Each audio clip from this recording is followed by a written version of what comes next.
संभाजीनगरमध्ये औरंगजेबाच्या कबरीजवळ पोलिसांकडून कडेकोट बंदोबस्त ठेवण्यात आलाय। फक्त एक व्यक्ती प्रवेश करू शकेल अशी बॅरिकेडिंग तिथे। औरंगजेबाच्या कबरीचा मुख्य दरवाजा पोलिसांकडून बंद करण्यात आलाय।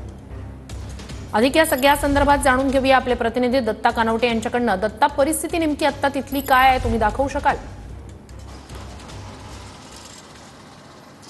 नक्कीच श्रुती, मी सध्या छत्रपती संभाजीनगर जिल्ह्यातल्या खुलताबाद इथं असलेल्या औरंगजेबाच्या कबरीवरती आलेलो आहे आणि याच कबरीवरती कडेकोट पोलिसांकडून व्यवस्था करण्यात येत आहे। कडेकोट बॅरिगेटिंग सुद्धा या ठिकाणी करण्यात आलेली आहे।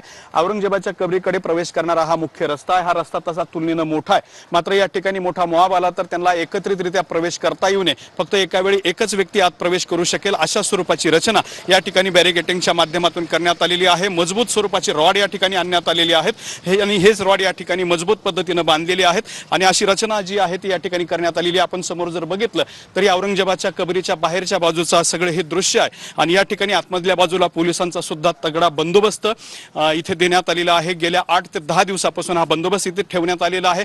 खरं तर उद्या विश्व हिंदू परिषदेकडून मोठ्या प्रमाणात आंदोलन केलं जाणार आहे।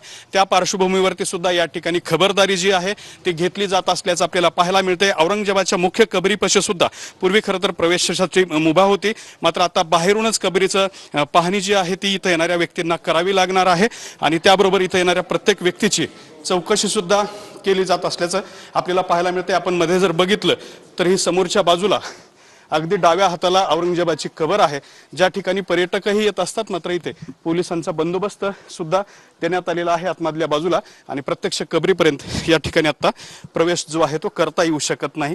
त्यामुळे ही सगळी प्रशासनाकडून खबरदारी घेतली जात आहे। श्रुती, नक्कीच दत्ता, अपडेट्स तुमच्याकडून घेत राहणार आहोतच, मात्र तूर्तास आता आपण तिथे नेमकी काय परिस्थिती आहे ते पाहिलंय।